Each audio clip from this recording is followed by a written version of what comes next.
Good afternoon, everyone. Today's topic is antibiotics, and we will specifically discuss the cell wall synthesis inhibitors and also cell membrane integrity disruptors.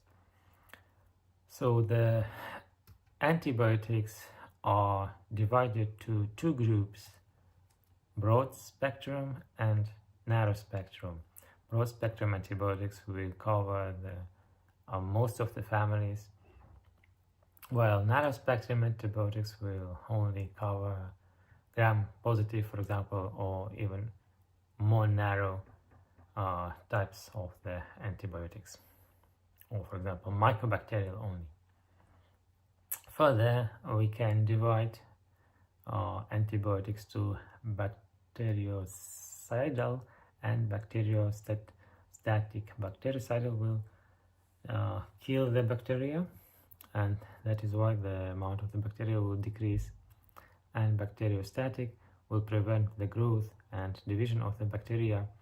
That will prevent the increase in the number of bacteria, but those bacteria that are already divided, they have to be managed by the immune system. To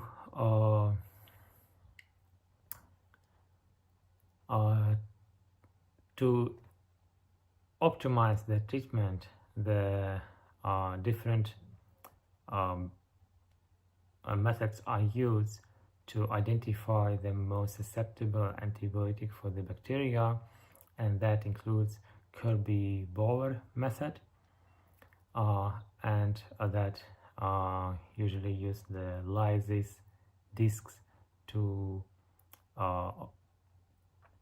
identify the activity of the specific antibiotic. And also the second test, dilution test, can be used to measure the minimal antibiotic concentration required for a bactericidal activity, and also the mean therapeutic concentration for the bacteria that will kill 99.9% of the bacterial growth. So these specific methods can further help in the selecting of the particular antibiotics, but most of the time the selection of the antibiotic is made by the principle of the umbrella. So that means that the antibiotic selection is as broad as it can be to be able to cover the particular disease. And the next is the classification for the antibiotics, and the antibiotics are divided to the 5 groups according to the mechanism of action. And the first group is the cell wall synthesis inhibitors that include the penicillins, beta-lactams, cephalosporins, and penicillins, cephalosporins, carbapenems, and monobactams. So the second group is inhibitors of the protein synthesis inhibitors that includes the tetracyclines, aminoglycosides, macrolides, and also some other antibiotics.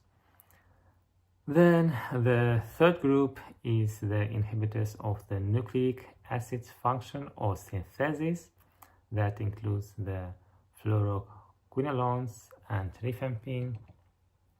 And the fourth group is the antibiotics that inhibit the cell membrane function, includes the isoniazid and some other polymyxins. The last but not the least is the folic acid synthesis inhibitors that are sulfonamides. The latter inhibits the synthesis of the tetrahydrofolic acid from the para-aminobenzoic acid, because bacteria's cell wall is non-permeable for the folic acid, and that is why bacterial cells have to produce folic acid themselves, unlike the most of animals. So let's talk about the mechanisms of action of the gram negative and gram positive bacteria differences. So the mechanism of action of the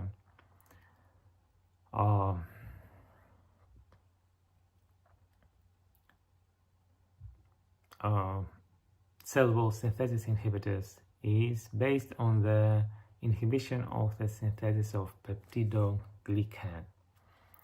Peptidoglycan is part of the cell wall of the gram-positive microorganisms mostly, because gram-negative microorganisms have only one thin chain of the peptidoglycan, and the most protection comes from the outer membrane with the polysaccharides.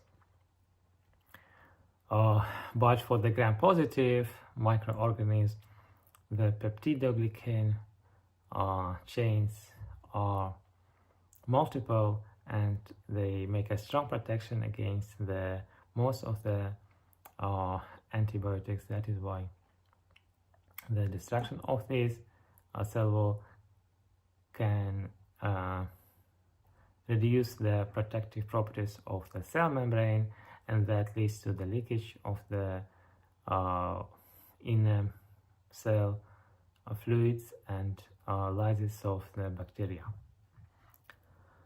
So the composition of the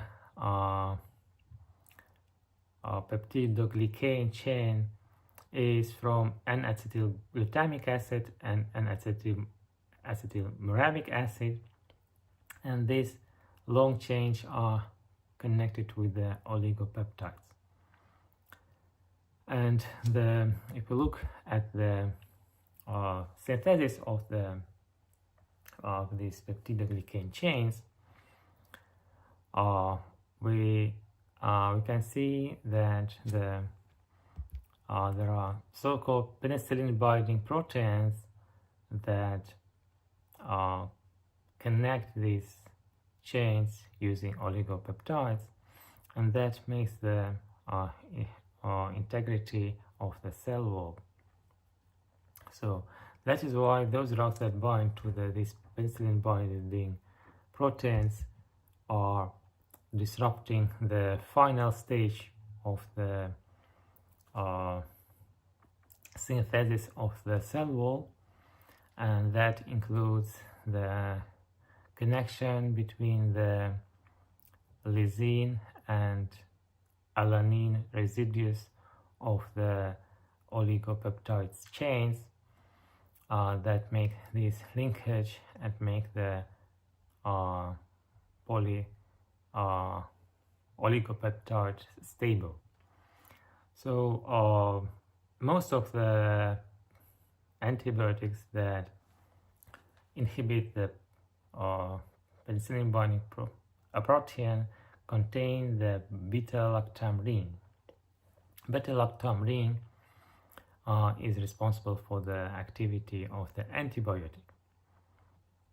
And these antibiotics include penicillins, cephalosporins, carbapenems, and monobactams. Carbapenems and monobactams are a little bit different, but still.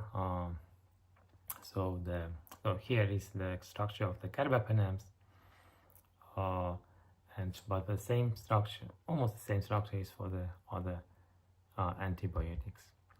So if we look at the classification of the antibiotics, it's penicillins and include this is the largest group of the cell wall inhibitors and include many of the commonly used like amoxicillin and ampicillin, but also penicillin G as a narrow spectrum antibiotic. Methicillin is only used for the test purposes, and many others. So then the second group, cephalosporins, is divided to 5 generations. The 5th generation is absent here. So, and these generations are different by bioavailability, way of administration, the spectrum, the width of the spectrum, and also by the resistance flora. And then the third group is carbapenems, includes imipenem and cilastatin, meropenem and ertapenem. So imipenem is always combined with the cilastatin because of the toxicity, to prevent the toxicity of the imipenem. Then, and the last but not least, is amonobactam. That is the only member of this group is aztreonam. That is a narrow spectrum antibiotic. All other antibiotics are broad spectrum, and penicillin G is also narrow spectrum. Okay, so let's talk about the antibiotic spectrum of the penicillin, including the natural penicillin. So natural penicillins will cover the gram-positive cocci, including Streptococcus pneumoniae and Streptococcus pyogenes and Streptococcus viridans. So with the Streptococcus pneumoniae, there are many bacteria that is resistant, and those resistant strains are called methicillin resistant,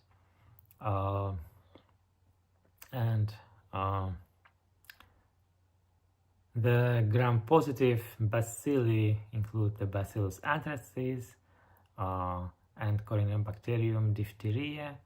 So these are end of the gram-positive bacteria that is susceptible to the natural penicillins. The Bacillus anthracis will lead to the anthrax. It's very rare disease, completely cured, completely removed from the surface of the planet. Corynebacterium diphtheria is still commonly seen, mostly in children. The gram-negative microorganisms include the Neisseria gonorrhea. Gonorrhea is most commonly seen sexually transmitted disease in the world, and the silver nitrate is used to prevent the gonorrheal disease of the eyes or for the newborns. And then in the adults, the disease is usually sexually transmitted. And then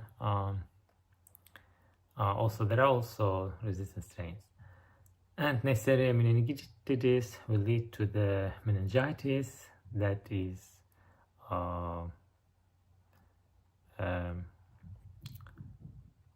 mostly seen in adults. Then we have anaerobic coverage that includes Clostridium perfringens and also Spirochetes, that is another sexually transmitted disease, that is Treponema pallidum, or the syphilis, leads to the syphilis. That is the second most commonly seen sexually transmitted disease, very contagious, and hopefully the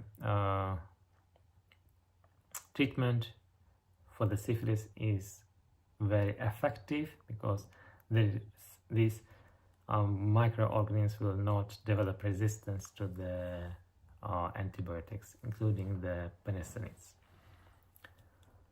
Okay, so then if we look at the other extended spectrum of penicillin, include the ampicillin and amoxicillin, or these are called aminopenicillins, and additional coverage includes gram-positive enterococci and gram-positive bacilli, that is Listeria monocytogenes, and the most important is gram-negative coverage, that is most useful is Escherichia coli, that is commonly seen in the intestinal diseases will lead to the intestinal diseases, but also can lead to the other organ diseases as well. Then Haemophilus influenza, that is a very small bacteria that is hard to identify. The symptoms are very similar to that seen with the flu. That is why when it was first described, supposed to be a viral disease, but eventually the later research has been concluded that this is a bacteria that could not be grown on normal conditions, requires special requirements for the colonial growth. Then Proteus mirabilis and Salmonella typhi lead to the typhus. So then we also have a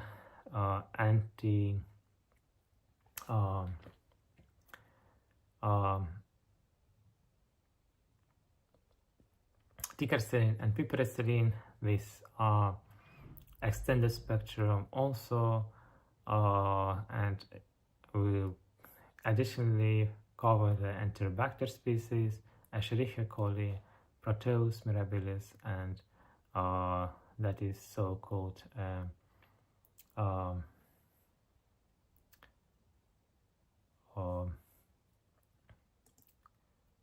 Antipseudomonas or penicillins.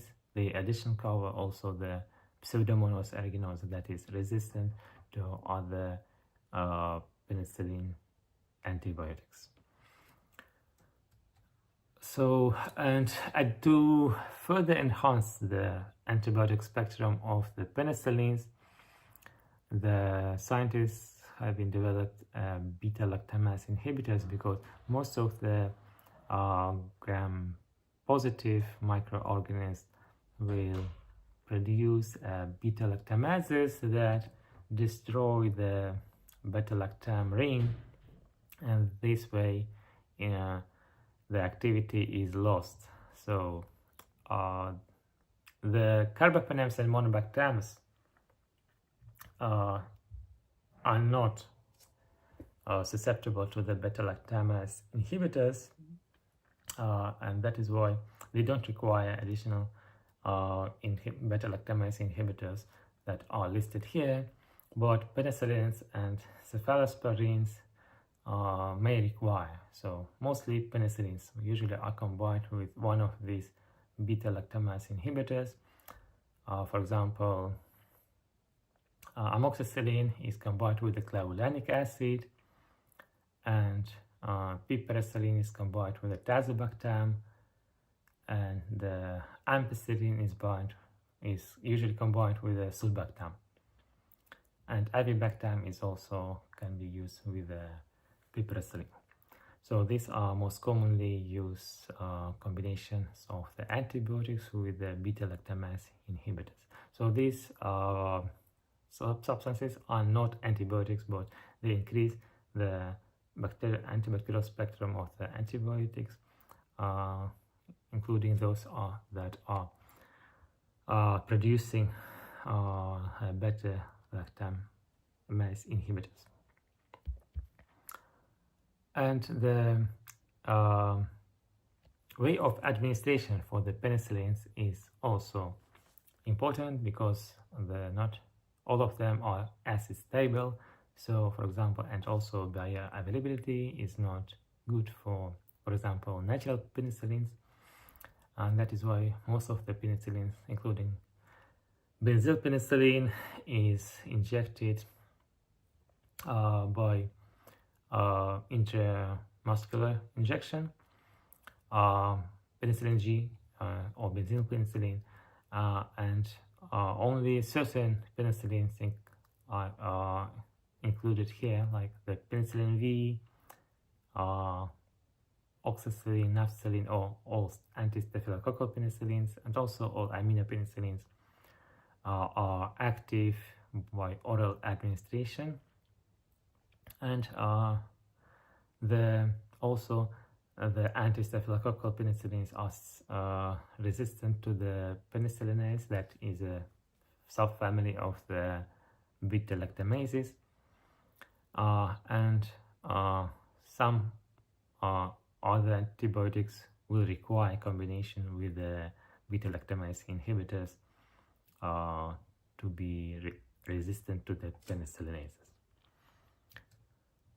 When it comes to the side effects, the most commonly seen are nausea and vomiting, then the diarrhea, and also hypersensitivity reactions can be seen with the rashes, or from the rashes to the anaphylactic shock, anaphylaxis of the whole body. So additional adverse effects at high doses may include the pain feeling at the end of the finger tips. That is a neurotoxic effect seen in large doses with a long treatment during 1 month or more. And also photosensitivity can be seen. So then let's look at some of the antibiotics that have similar mechanisms of action, but they inhibit the cell wall integrity. That includes fosfomycin, cycloserine, vancomycin, and bacitracin. So these antibiotics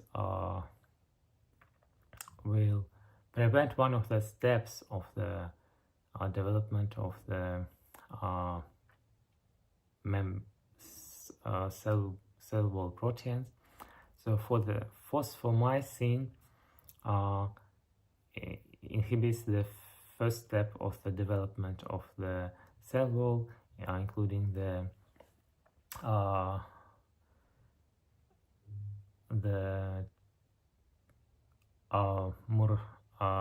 inhibition of the enzyme that is murase, and then the cycloserine is inhibiting the dimerization of the D-alanine ligase. So when the two D-alanine residues will make a dimer D-alanine D-alanine. Vancomycin is inhibiting the lipid carrier recycling that prevents movement of these proteins, and bacitracin prevents the transpeptidation and transglycosylation of the peptides that lead to the development of the peptidoglycans. So these drugs are not beta-lactam antibiotics, but they have similar mechanisms of action, and also the spectrum of activity is the broadest and covers most of the gram-positive and negative microorganisms listed before. If we speak about the side effects, then fosfomycin will lead to the nausea, vomiting, and headache, and also diarrhea. The cycloserine will lead to the central neuropathy and psychosis. Vancomycin may decrease the blood pressure when injected intravenously, with a slow intravenous injection. Also is there is some toxicity for the kidneys, and ototoxicity is a specific adverse effects, and sometimes neutropenia can be seen with a long treatment. And bacitracin will lead to the nausea, vomiting, skin rashes, and also toxicity to the kidneys. And let's also discuss the antimicrobacterial drugs that include the isoniazid and the mechanism of action of the isoniazid is based on the production of the isoniazid nicotine amide dinucleotide adjunct that is catalyzed in the bacterial cell, and that prevents the synthesis of the mycolic acid that is the main protection of these microbials from the antibiotics, because the structure of the mycobacterial cell wall is a little bit different from other normal bacteria, including gram-positive and gram-negative. The mycobacterial cells have a inner plasma membrane, the peptidoglycan, same as the gram-positive bacteria. And then they have also a arabinogalactine layer that is connecting, that is holding the mycolic acid residues. So mycolic acids themselves are long fatty acids that are produced in the cell, and then outer lipids give an additional protection. Mycolic acid is very thick and protects from most of the antibiotics. That is why only some of the specific antibiotics are developed to against the diseases that are produced by these bacteria, including the leprosa and tuberculosis. So the isoniazid is prodrug should be catalyzed in the bacteria with the Kg, and then inhibits the mycolic acid synthesis. And the ethambutol, another antimycobacterial drug, will destroy the arabinogalactan layer of the cell wall, and that will lead to the destroy of the peptidoglycan and inner plasma membrane and the lysis of the cell wall. When it comes to the side effects, isoniazid will lead to the liver toxicity and peripheral neuropathy, while ethambutol may lead to the neuropathy and a loss of vision. Thank you for your attention, and see you next week. Bye bye.